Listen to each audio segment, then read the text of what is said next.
Not bad Do you know how the whole thing started? No. Complete and utter spite. Most of people, you know, who are real dyed-in-the-wool Gibson people, like, you know, they'll say, you know, behind closed doors, you know, when the internet's not watching, that their favorite pickup is a P90. They did a really good job. So and you don't do unboxing videos. This is the closest we're gonna get. Nah, I think that's for This is you just opening up the case, which I'm excited about. All right, let's see what we got. This is awesome. Most of your blues heroes, it's really important to realize that they didn't care what they played through. These are for a specialty buyer. Yeah. And that really that dig the story. And that's what I collect. I don't collect guitars, I collect the story. And this is one hell of a story.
Dinesh, we're back again.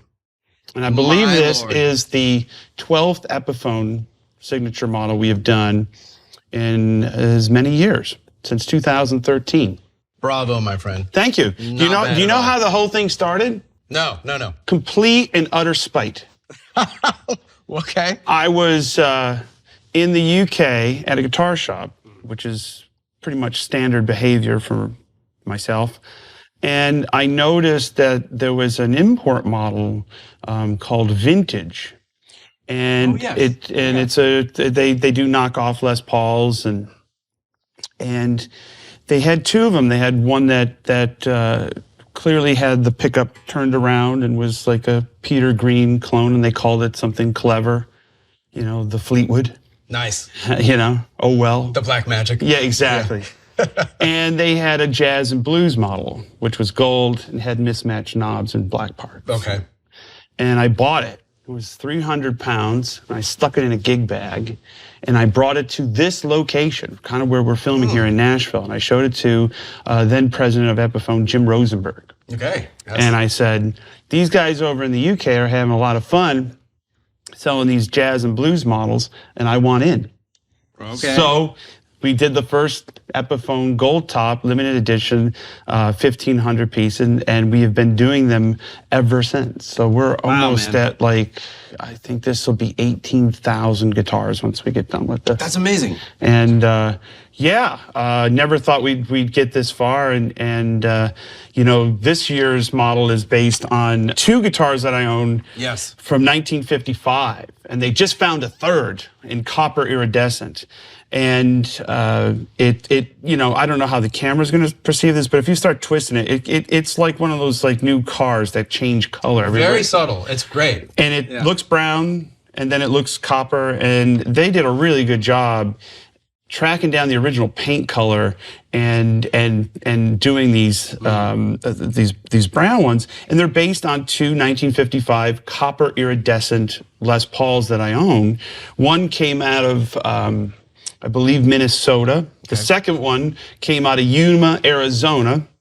And the third one just showed up in Minnesota again. So you could tell they were just, it was a standardized color. There's just not many of them. And I was talking to Matt Kaler, and I said, you know, we have never done a P90 guitar. And, you know, I'm known as a humbucking kind of player, Right. but the P90s are always great. And I own a lot of P90 Les Pauls, and they're great for, they clean up really well.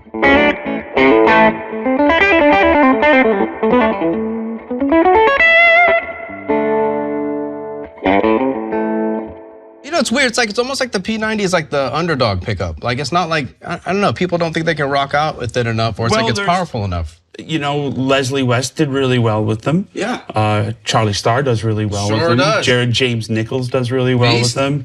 And, you know, most of people, you know, who are real dyed-in-the-wool Gibson people, like, you know, they'll say, you know, behind closed doors, you know, when the internet's not watching, that their favorite pickup is a P90. My rig is set to humbuckers, so you have to set your gain structures and your amps to humbucking pickups. Yeah. But you know, if you put this through like, you know, this little Class A Gibson amp, and you know, it's really nice because it's cleaner.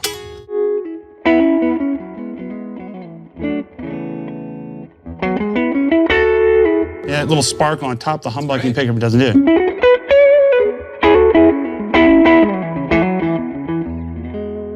I can already tell you this one sounds better than one of my original 55s because the second one I found in Yuma, Arizona, Jay and Trevor Boone found it, still has the original flat wound strings on it that came from the factory. So I haven't changed them, and they're pretty honest. But the guitar's only all original one time. Holy smoke. So now you got the first guitar. Were you just kind of like on a thing now to like try and find more of them? Like, I thought, you know, as a collector, you have to say to yourself, you know, like if you know, like most collectors, it's all about flexing and Instagram, and this is like, here's the only one. It's like, you can never say that because the next one will show up and then the next one will show up. Gibson was a factory in the 50s. They would make them. So if you called Gibson and said, I wanted a black standard, they made them. They just didn't make a lot of them. You know, I think they made a couple in white, and those are, you know, unobtainium, but, you know, it's a thing. So never say as a collector you have the only one in existence, because chances are a good guitar hunter or the world will, here comes the second one. yes. And I'm lucky enough to own 2 of the 3 known ones, and two's enough for me. And I also have a 72 in the same color. Really? Okay. So it was a standard color. Copper Iridescent was a standard color. And so, you know, the cool thing about this guitar is it looks black sometimes. It looks brown, and it looks like if the light really hits it, it looks as advertised, copper iridescent, and it's got the same brown knobs, barrel knobs that came with the original ones. And you know, the build quality on Epiphone has always impressed me. And because I know that this guitar, which is just a random one that happens to be here, feels exactly the same as the prototype, and it will also feel exactly the same as the 1000th one that comes off the line. I've seen thousands of my Epiphones, and they're very, very consistent. And this year we got this standard one, down to $849, which is a really good deal for a Les Paul. Deal. And I wanted to go back to doing guitars that were under $900 with the case. With a case, you know, you don't just get a gig bag anymore. You get a hard case. No, yeah, the case is great. And the hardware is great, and as you can see, it sounds fine. And you know, these are ready to rock, and you can rule the world with them. I'm just happy we did a P90 guitar because it was long overdue. We'd done Flying Vs and we've done 355s. We did the SG last year. We've done Cadillac Green Les Pauls. We've done. I've lost track of how many we've done. It's not a bad thing, not a bad problem. I don't actually have one of each. I give them away to my friends. What about the SGs we did last? No? I usually just give them away for charity. You know, if some charity calls up and says, hey, we need a signed guitar, because I get like 4 or 5 free ones every year. And I make sure they come to my storage locker because they'll disappear. Management will start giving them away. So I just, you know, or if just a random young guitar player needs a good instrument to take on the road, I just go, take it. It's amazing, man. I'm glad that you kept the price down too. And you know, that's the whole point of all of this. It's not the cork sniffing. It's not the value of vintage stuff. It's getting a good instrument in somebody's hands and letting them use their own creativity to you know, make a career. You know? Right. So these are all just vessels for someone's career.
Since we're on a Les Paul style guitar, and in general we were talking about, controls, you had talked to me about, again, going back to the keeping things on 9. I also wanted to ask you about some of the Clapton-esque stuff that we can get away with the Les Paul, like with the tone controls and okay, stuff, well, you want instant woman tone? Yeah. Front pickup. Okay. I'm just gonna try it. Okay. Okay. Front pickup, crank the amp, turn the tone to maybe 3. To 3. You got to season to taste. Not all tone pots are created equal.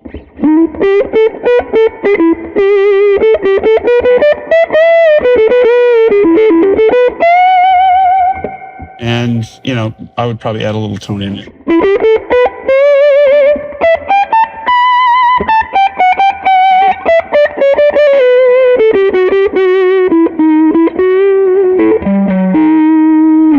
And yeah, that's instant woman tone. We were talking earlier about the poke. Yes. All Les Pauls have a poke, and it's volume on 10. I don't know how you could probably hear it through this example, but you can hear it. You can actually feel it under the strings more than you can hear it. So if you play a lead on 10.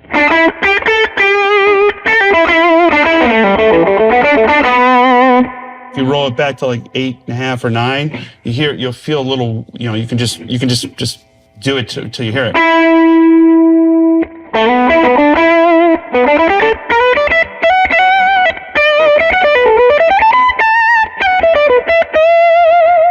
And then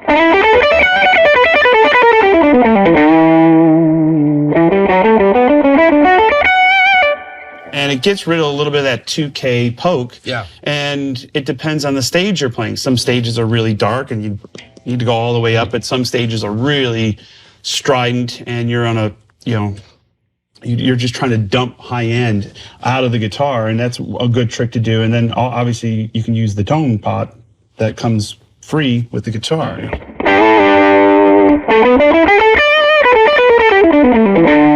And you can tell it doesn't really affect the gain too much.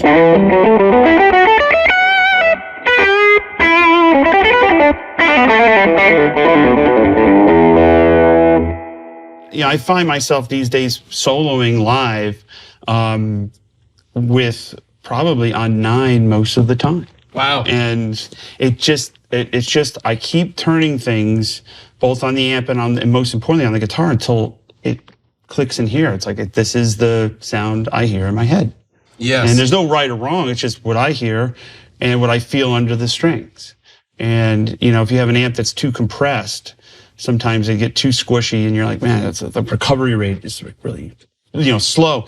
You can get more articulation on the amplifier if you lower the amount of input gain, i.e. what's coming from the pickups going into the amp. Right, okay, gotcha. Because we had talked last time, I believe you like a quick, I like things to be quick. I like recovery of the amp to be as quick as, I prefer, okay. That's my, because I don't have any legato, it's for the faster run. But it's also just fatter.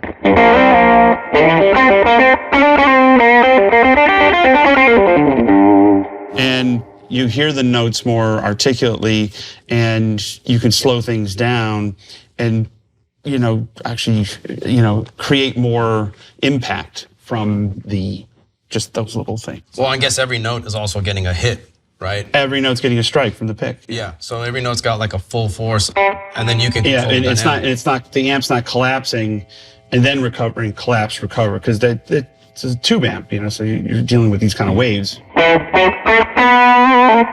That amp's pretty stout, so it articulates pretty good. Now, it's something interesting. I've seen you do this twice now. When you come into the room to dial in the amp, I noticed that you turn the pots without even playing. Mm-hmm. What's going on there? Every amp, generally, if it's like if it's something like this, which has a lot of knobs, I can't do that. Okay. If you give me one of those things, which is just volume and tone, 2 o'clock. Start at 2 o'clock and everything. Because I've noticed you're moving, and I can hear like the white noise and stuff kind of go in and out. Like, are you listening for things? I listen for the hiss. Okay. You listen for the hump of the amp. It's once you'll hear it hit peak velocity, and it's just a little hump and the hiss, and you go, okay, that's where we're at. All the way up, sometimes it's too compressed. 3 or 4, sometimes it's too anemic, or it's not really, the amp's not doing anything. But between 12 noon and 2 o'clock, that's as loud as the amp will get. Right. I just had this discussion online with people that are going, I wish I could just, play my little amp, like my sound guy doesn't let me play past 3. I'm like, well, 3 on an amp generally is just as loud as 2 o'clock. It's just cleaner. There's not much more perceived volume. I mean, the amp is as loud as it's going to get around 4, 5, and 6, or 2 o'clock.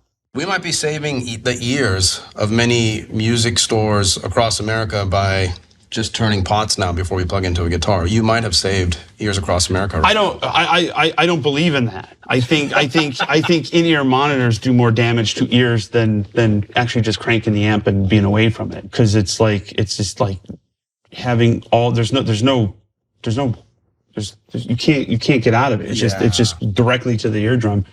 And I also think a guitar amp sounds better if it's working and breathing, not if it's super low and the PA is doing the work. Now, the PA has to do some of the work, because you can't be like, Blue Cheer. And sure. Or, not everybody could be, Angus Young and use 9 full stacks all the way up. Yeah. That's because they play stadiums, and that's what they've always done. Right. But you want to pick an amp that's good for your situation, and also the amp that you bring has to be relative to the power of your drummer. This is true. If you have a really powerful, hard-hitting drummer, a small amp's going to get lost. You're like, I can't hear my guitar. I'm so glad you brought that up. Because the snare drum's killing it. So if you have a situation where you have a hard-hitting, like Jason Bonham-esque type of drummer, or the guy ain't gonna do it. Guy plays with me, Lamar Carter is wonderful. He hits hard. Yes. I'm like, you got it, like the balance of the band. Yes, man. And you're just going to run out of power and headroom. But conversely, if you're playing at super low volumes, and it's just context, it's the kind of music you're playing. If you're playing very light, ethereal singer-songwriter stuff, you don't have to. You don't have to crank. No. But if you're playing rock and roll, and you have a band that's bass player and keyboards and a drummer that likes to hit, you're going to run out of horsepower real quick. I feel like we have it's weird, because we're always talking about we did a video here about like amp wattage, and like trying to talk about like what situation is best for each wattage, bracket. But it's hard, right? Like, it's kind of hard to try to break it down to where it's like, a 50 watt amp doesn't mean that you have to crank it up to all 50 watts. Like, maybe you do need the clean headroom of a 50 watt amp. Doesn't mean volumes and associated with the wattage. Clean, it depends on how clean you want to play. If you're dealing with an amp without a master volume, then your gain is pretty much there on the amp, unless you put the pedal in front of it. And that's one way to do it too. I mean, like, I know the for years, like, because we're all Stevie Ray kind of diehard fans, my generation. Absolutely. It was always you twin the super, maybe a vibroverb, or 2 twins and a super, like I used to use. Yeah. And I used to run them at 3.5 and 4, just to the point where they started breaking up a little bit, but they were still clean. And then I hit the green box. Then you hit the green box. Yep. The difference in volume of that, as opposed to just cranking all 3 of the amps, was actually the Tube Screamer with the cleaner setting was louder than if you just crank the amp all the way up. Oh, because the amp is now compressing, so it's not pushing. The amp is okay. Gotcha. Right. The amp has a little more bandwidth to deal with. And again, it's I think it just depends on the context of the music in which you play. If you need something that's loud and clean and has the horsepower, by all means. If you need 5 watts, then that's great. If you want to just plug into a digital box, that's great too. There's no rules, Right. It's just if you're happy with the outcome, then what do I have to say about that? I mean, it's always great to hear. There's no right or wrong. No, that's true. That's true. I saw the reverb piece where you played through the rig with the vintage rig, and then I saw you play out the little sidekick or whatever it was. Yeah, 25, yeah. Dude, it sounds all right. Listening on, you know, an iPhone or, you know, whatever it is I was watching, I was like, you know, it sounds, unfortunately, it sounds like me. Joe on both amps. It sounds like me. And we've had people sit in with us over the years, and they'll you know, I always provide an amp for them so I don't have to schlep anything.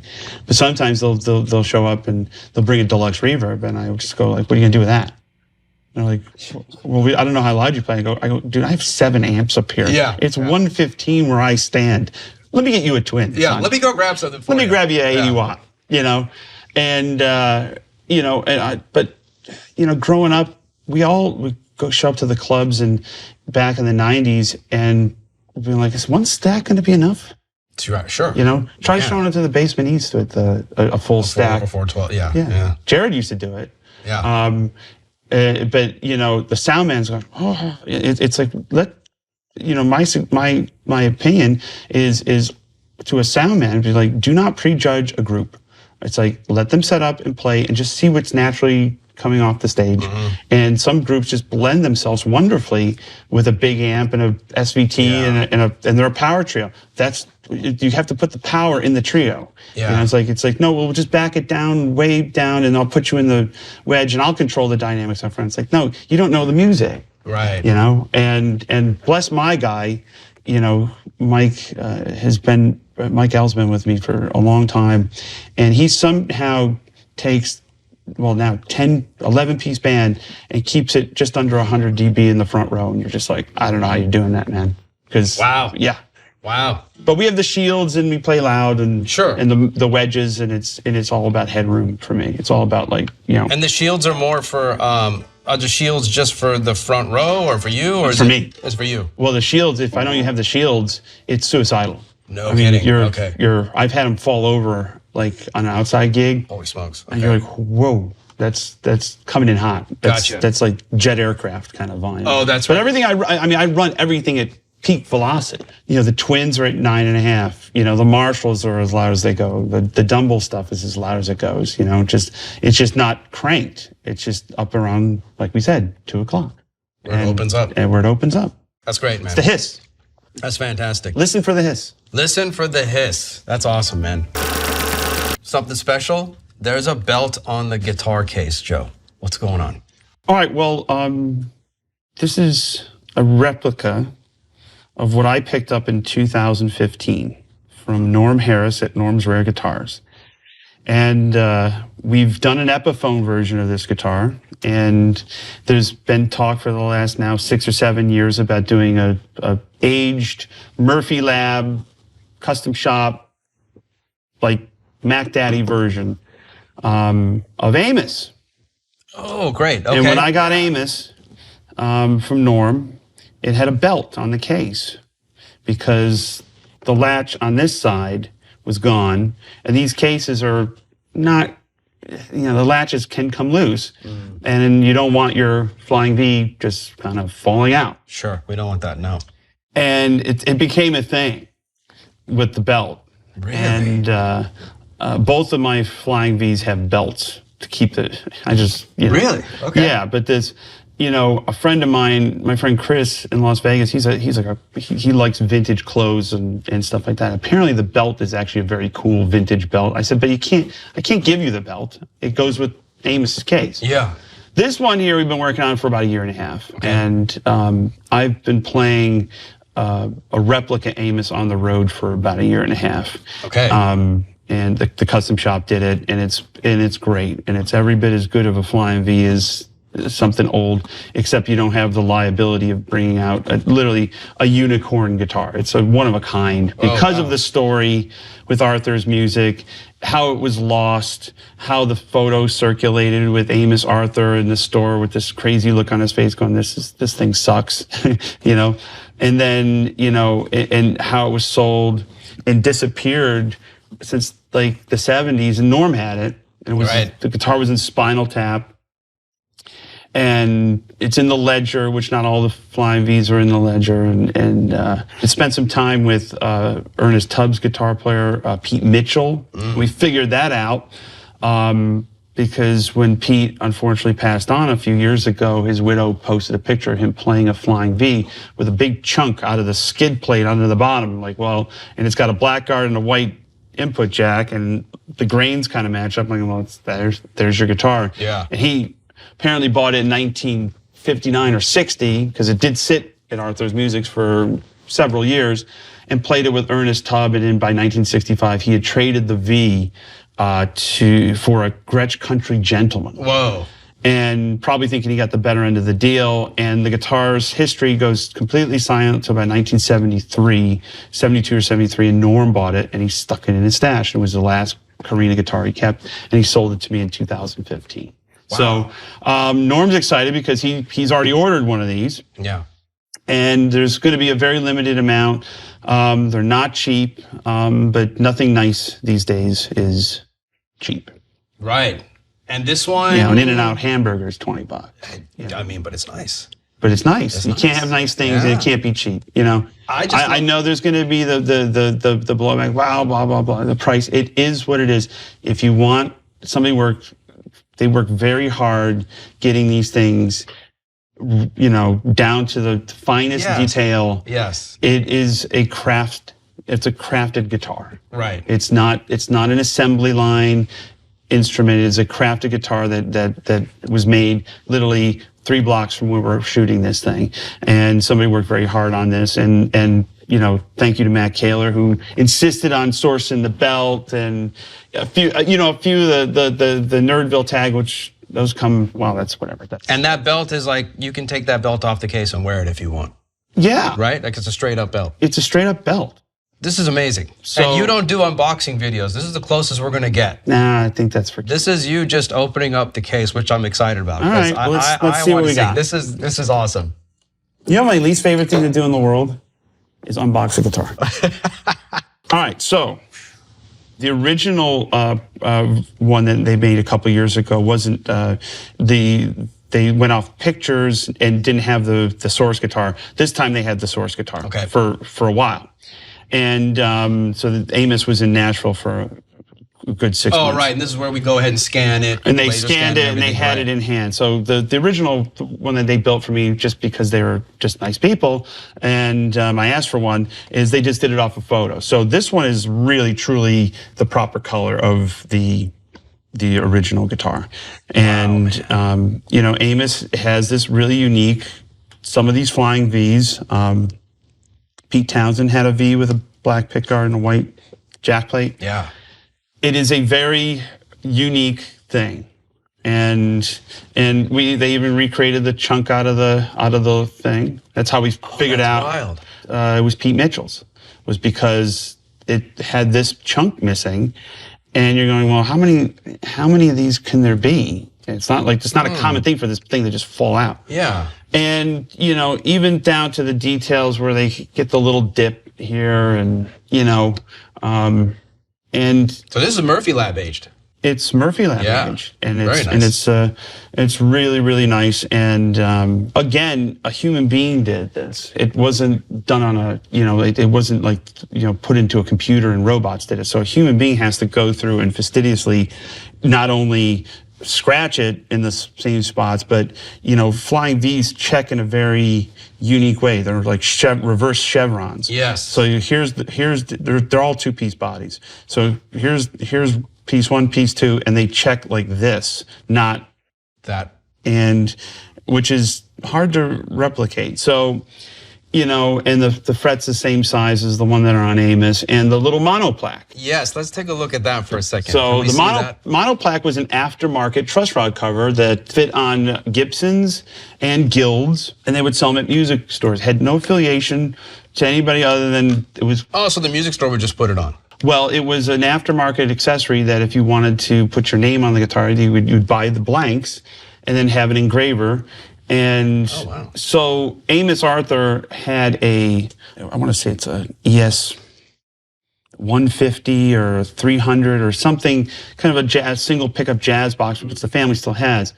And they were nice enough to loan me the monoplaque so I could recreate it. So there's a recreation, original monoplaque that's been engraved Amos Arthur on Amos proper. I gave the original one back to the family, and then we recreated it here.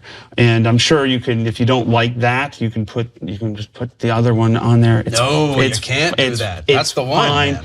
But it does denote what it is. Yeah. It came out great. They've really gotten a lot of details about V's right. And, you know, Amos is not perfect. Amos has extra strap button here. Oh. You know, this is the original placement. They put the extra strap. Oh, I was going to ask you, there was something on the other side, too. It almost looked like a little circle of dots or something on the side. Yeah. It's just like some random... Things happen to guitars. Now, it's the humbuckers, they're called like Amos buckers. Yeah. So we're talking just one-to-one replica voiced of whatever that guitar is sounding like. Okay. And not all humbuckers are created equal. Especially in 57 and 58, you have to remember they were just rolling those things out. So some of them really, you know, sometimes they're really woofy in the front and really bright in the back. Amos is pretty balanced. It's got a nice clean tone in the front, and it barks in the back. Yeah. It just depends. You know, I've seen, you know, some of my favorite PAF guitars that I own are 58s.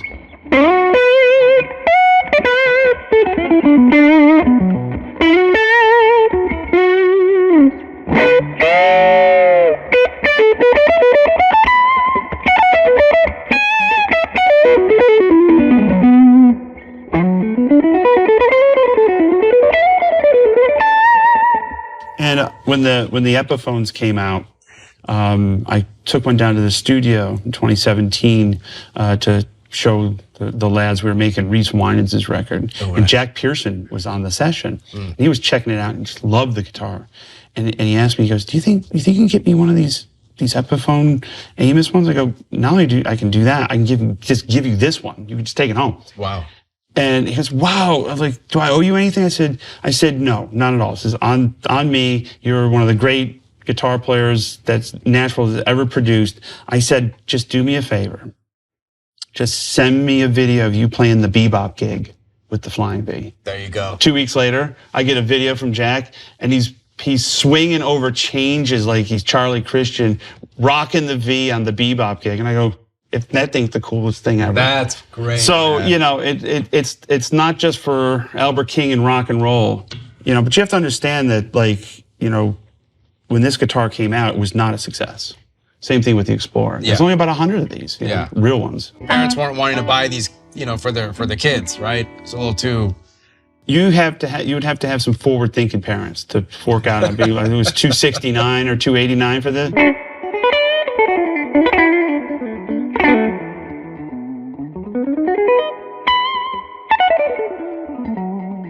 And, you know, I mean, it barks.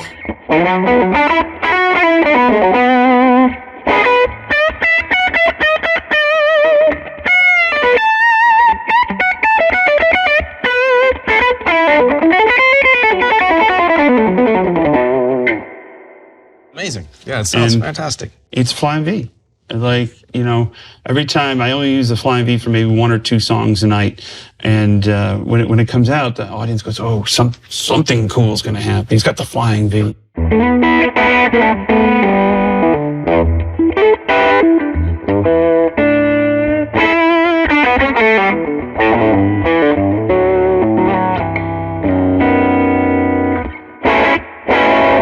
I want to make sure, like we talked about, the Epiphone 849. Yes. That is for people that are just working musicians that want to go out there and rock, and it's going to sound great. Dude, it sounded amazing. This is more of a collector thing for people who are into, you know, the whole story of the guitar. It's beyond me. And we call it collector's edition. There are collector's editions, and it's Amos will go to somebody else, and the story of that guitar, it supersedes my ownership and custodianship of it. Yeah.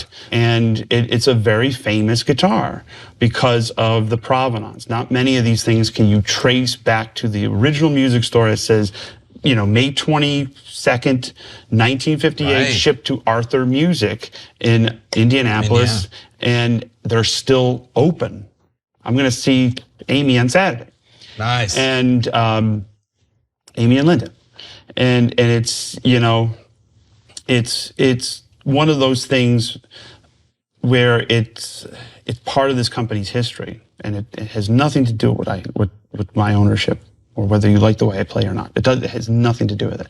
So these are for a specialty buyer. Yeah. And that really that dig the story. And that's what I collect. I don't collect guitars, I collect the story. And this is one hell of a story.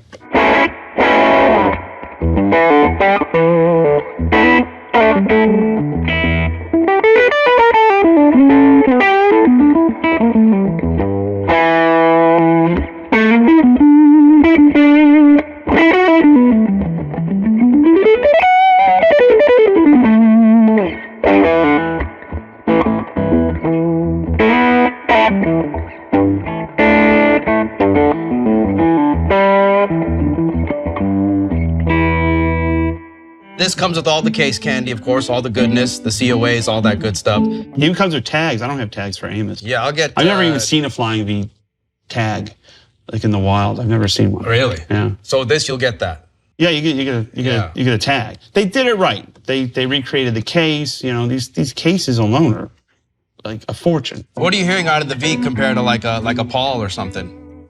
It's brighter. Brighter. It's just the tone wood. It's the African limba.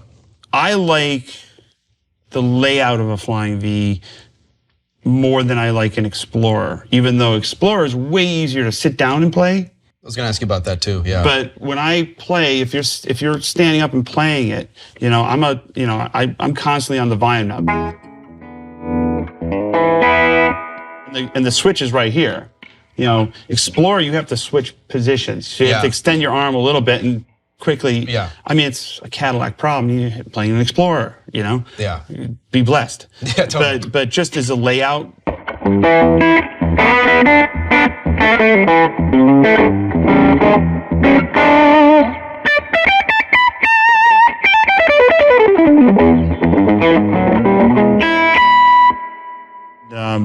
So yeah, it's a really useful guitar to stand up and play. But you can also sit down and play it. Now, you had mentioned Albert. Yeah. That's the first time I had seen a V as well. You know, dude, can you give us, now that you've got a V in your hands?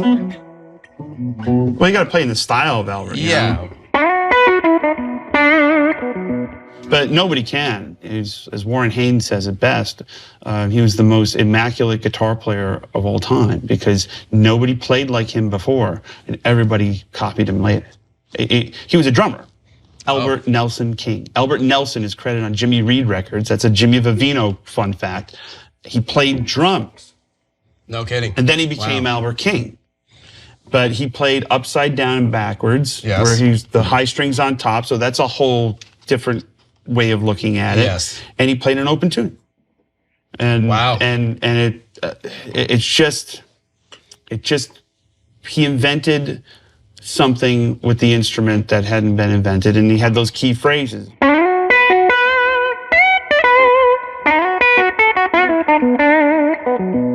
You know, that's it. You know, the bends are hard to cop playing standard because he's pulling down, you're pushing up, you know? Right.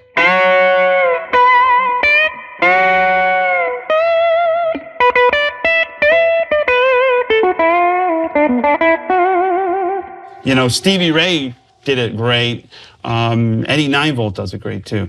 You know, I had to reverse and go backwards because, you know, hearing Stevie Ray do it and then hearing Albert do it, right? On that video, especially with that video when they play with each other. Yeah, I mean, it's just, you know.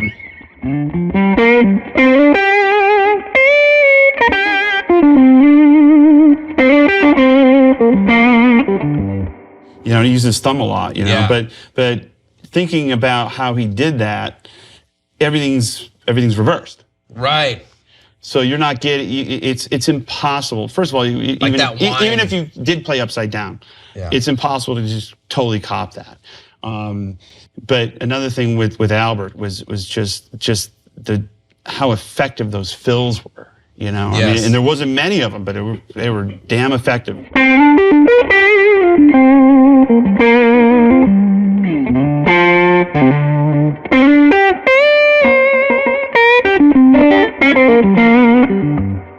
I'm watching you do it without the pick. You got to do it without the pick. And then when you did the Stevie Ray, because I've seen Stevie, he has done it with the pick and without the pick. You know, how do you get the harmonic that you're getting the little? Can I blow up the amp? That's like, you know, more the Stevie Ray thing.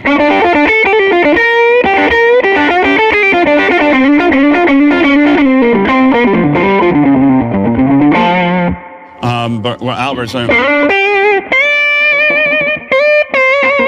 but you need the no pick.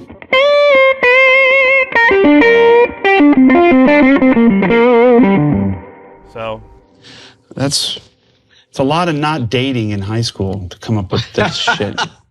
Well, I mean, dude, you spend the time listening. You gotta, well, you gotta spend the time listening. Well, you try to get into the headspace of the artist that you're trying to learn from, and you know, Albert was just, you know, devastating. I mean, like the best one is, you know, Blues Power, live at the Fillmore. Fantastic. He's got the V, he's got the Showman. That's a great and he gets the feedback on the front pickup, and then he cranks the amp and tries to get the feedback, and it's the unpotted pickups are like squeals on them. What is the? Is there like a phaser or something? Was he using a phaser? Why He used to use thing going on? He used to use later, more through the '70s, like an acoustic amp that had a built-in phase tone.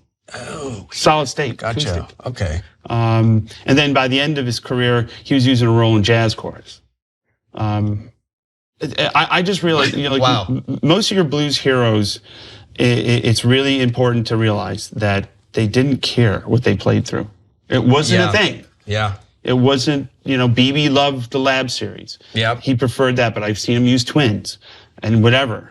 Albert was the same. It just, it didn't matter. Last but not least, I know you've got a show coming out here, the Ryman. Yeah.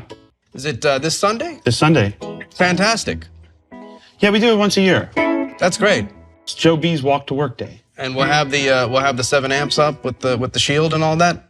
Hell yeah, dude, that's awesome. Well, we've been doing it for now 13 years, and the first time we went in there, everybody just thought we were suicidal. But we get it to sound real good in there. The Ryman sounds great. The Ryman sounds great. You don't need earplugs in that place, really. Not, I mean, it's not in theory. Just No. yeah. Well, it depends on how close we are, like, to your rig, right? Like, I mean, dude, actually, the proximity of my rig doesn't matter because it's not coming from a direction; it's just everywhere. Gotcha. But the reality is we got to tame the beast. So we'll have to do a real sound check there and you know, make sure. Dude, that's awesome. That's awesome. And you know, I got my Johnny Cash Grammar in the Rotunda. Get to visit that. I used to have the Howard Reed Strat there, and I used to borrow it for every gig. I used to leave a note, OU 155 Black Stratocaster. Yeah. Fantastic. Thanks, man. Thanks for having me. Thank you. Everyone, Mr. Joe Bonamassa, the signature Epiphone, the custom shop Amos. I mean, come on. Always good things when Always this guy's something around. new to complain about, folks. Got you covered.